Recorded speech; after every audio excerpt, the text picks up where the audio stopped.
Hello students, this is Sasikant so welcoming you again to the web classes. So today we are going to see the subject statistics unit 1 of part 2. The name of chapter is probability for the 12th commerce English medium. This is lecture number 60. Now see, हमने कल के दिन एक भी probable event देखा, favourable outcomes देखे, कल के दिन मतलब लास्ट लेक्चर में, और मैथमेटिकल डेफिनेशन देखे और कुछ रिजल्ट्स हमने देखे प्रोबेबिलिटी के. आज हम उन्हें प्रैक्टिकली अप्लाई करने वाले हैं. तो इलस्ट्रेशन 11 क्या कहता है,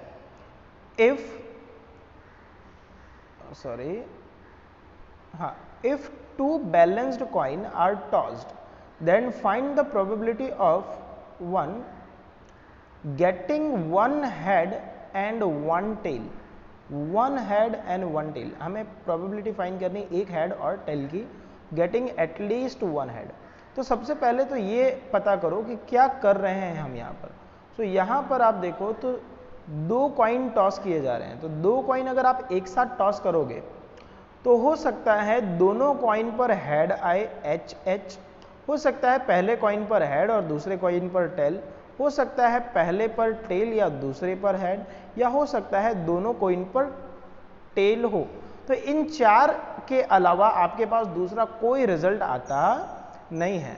तो यही है हमारा सैंपल स्पेस U. क्लियर? यही है हमारा सैंपल स्पेस U. अब पॉइंट नंबर 1 क्या कहता है, getting one head and one tail. एक हेड और एक टेल होना चाहिए. तो उसे हम नाम देंगे इवेंट ए. उसे हम नाम क्या देंगे, P of event A. So event A के फेवरेबल आउटकम्स क्या हुए, एक हेड और एक टेल आपको ढूंढना है. तो मैं ढूंढूं अगर यहाँ पर, तो ये रहा, मुझे देखो H T head and tail, और इसके बाजू में है फिर से H N T N T N H. Okay, ये दो ही इवेंट है. So these are my favourable outcomes. So favourable outcomes मेरे कितने हुए, तो दो फेवरेबल आउटकम्स है और टोटल आउटकम है 4. सो हम मेरी प्रोबेबिलिटी बनेगी P of A is equal m by n 2/4, that is 1/2 is my answer. Clear? Then point number 2, what it says, getting at least one head. कम से कम एक हेड होना चाहिए. एटलीस्ट वन हेड का मतलब होता है एक हेड तो होना ही चाहिए, उससे ज़्यादा होगा तो चलेगा. So fine. देखो यहाँ पर हेड है क्या इसमें, नहीं, तो इसको क्रॉस करो, ये हम नहीं ले सकते. ठीक है. दूसरा, एक ये लेंगे, एक ये लेंगे, एक ये लेंगे, क्योंकि यहाँ भी हेड है, यहाँ भी हेड है, यहाँ पे डबल हेड है.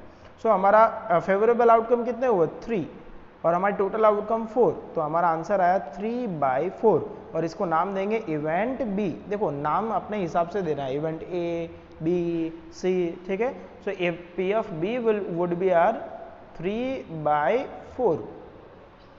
सो you can check it here. देखो हेडलाइन लिखनी ज़रूरी है, क्या करते हो वो. So 3/4, hopefully you have got the point. Now come to the 12 number, illustration number 12. देखो थोड़ा सा मज़ेदार है ये. Two balanced dice marked with number 1 to 6 are thrown simultaneously. देखो दो डाइस अगर फेंकोगे तो कितने आउटकम्स मिलेंगे, 36 आउटकम मिलेंगे. 36 आउटकम्स. कैसे आउटकम, तो देखो दो डाइस अगर आप फेंकते हो तो आपका सैंपल स्पेस ऐसा बनेगा. आप लोग घर पे लिख लेना. कैसा हो सकता है, पहले वाले डाइस पे 1 आवे और दूसरे पे भी 1 आवे.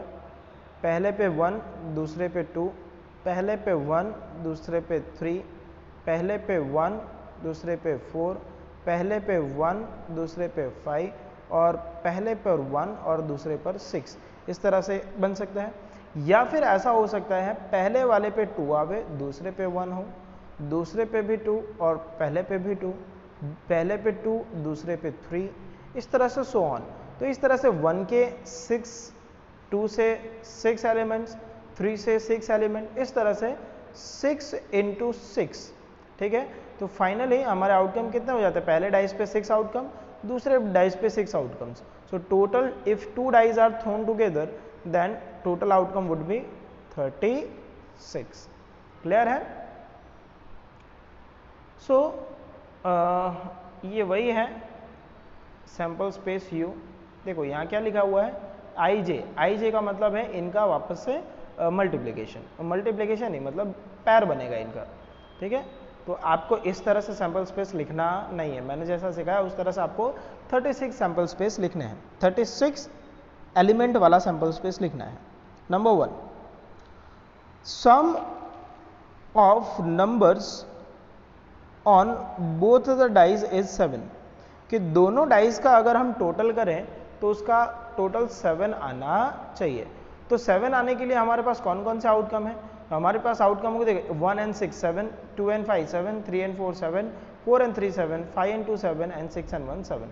So how many numbers we have? So we have 1 2 3 4 5 6. So for event A, इसको आप क्या नाम दोगे, इसे हम नाम देंगे event A. So for event A our answer would be 6 by 36, m by n, m है 6 और n है 36, so answer would be 1 by 6. Is that clear? So you can check it. देखो इसे हमने नाम दिया इवेंट ए या फिर A1 नाम दिया है, आई डोंट, हाँ यहाँ पर नंबर यूज़ कर रहे हैं तो आप नंबर भी यूज़ कर सकते हो और ए भी यूज़ कर सकते हो। तो ये बन गया, क्लियर है इतना। अगला, अब नंबर वाला इवेंट है तो A1 A2 ही यूज़ करेंगे। Number 2, sum of numbers on both the dice is more than 10, 10 से ज़्यादा होना चाहिए। तो 10 से ज़्यादा होना चाहिए, तो देखो सिंगल 1 की सीरीज़ में कौन कौन से आउटकम्स होंगे, 1 की सीरीज़ में कौन कौन से आउटकम हो सकते हैं, तो 1 की सीरीज़ 1 and 6 10 से ज़्यादा नहीं होता, ओके, तो छोड़ो उसे। 2 and 6 8 होता है, 3 and 6 9 होता है, 4 and 6 10 होता है लेकिन 10 से ज़्यादा नहीं हो रहा है, 5 and 6 यस, ठीक है। तो हमारा पहला आउटकम बनता है 5 and 6 फेवरेबल आउटकम। दूसरा फेवरेबल आउटकम कौन सा बनता है, 6 and 5। तीसरा फेवरेबल आउटकम बनता है 6 and 6। तो ये 3 नंबर्स हैं हमारे पास which are more than 10, more than 10, हाँ सम, दोनों का सम जो है वो कैसा है, मोर देन 10। तो ये देख लीजिए हमें क्या करना था, तो हमें जो है नंबर 2 रेड करें ना, the sum of number on both the dice is more than 10, तो हमारे पास कितना आउटकम मिले, हमारे पास 3 आउटकम है। सो 3 डिवाइडेड बाई 36 होगा, दैट इज इवेंट A2 नाम दिया, क्या नाम दिया, A2, P ऑफ A2। तो see here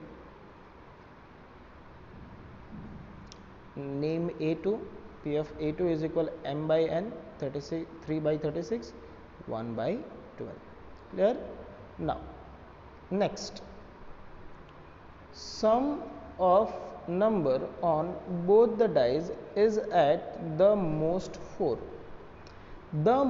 at the most 4 मतलब ज़्यादा से ज़्यादा टोटल 4 होना चाहिए, 4 से ज़्यादा टोटल होना चाहिए नहीं, ठीक है, उससे कम होगा तो चलेगा, तो उससे कम होगा तो चलेगा। अगर ऐसा फाइंड करना है तो आपके पास में कौन कौन से आउटकम्स होंगे, सो आपके पास में होगा आउटकम, फेवरेबल आउटकम होंगे आपके पास, देखो 1 and 1 टोटल 4 से कम है, 1 and 2 टोटल 4 से कम है,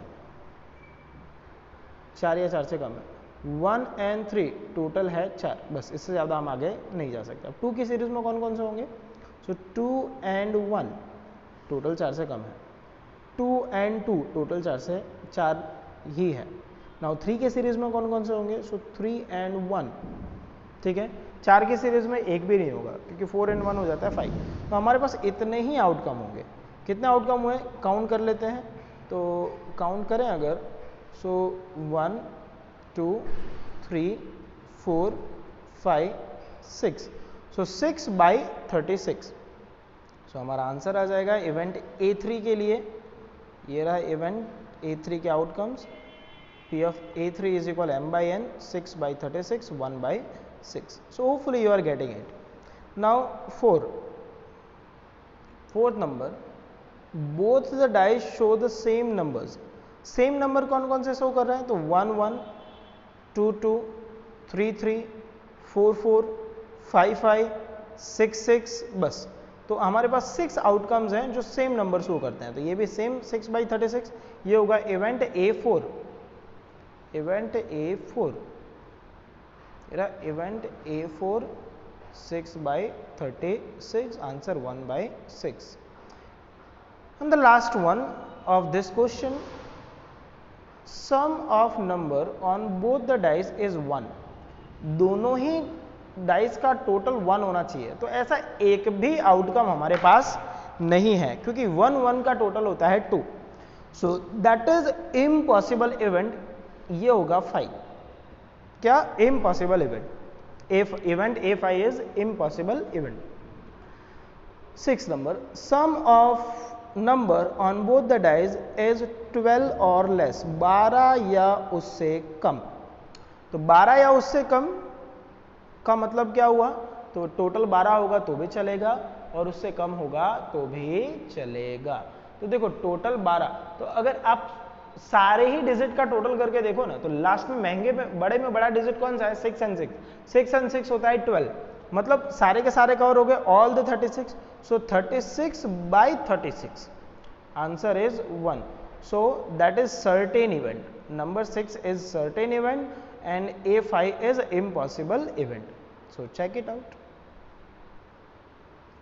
आप देख सकते हो we don't have, that is impossible event, उसका आंसर होता है 0, और that is certain event जिसका आंसर होता है 1. क्लियर है? तो अगर ये क्लियर है तो आज के लिए इतना ही. Bye bye, thank you.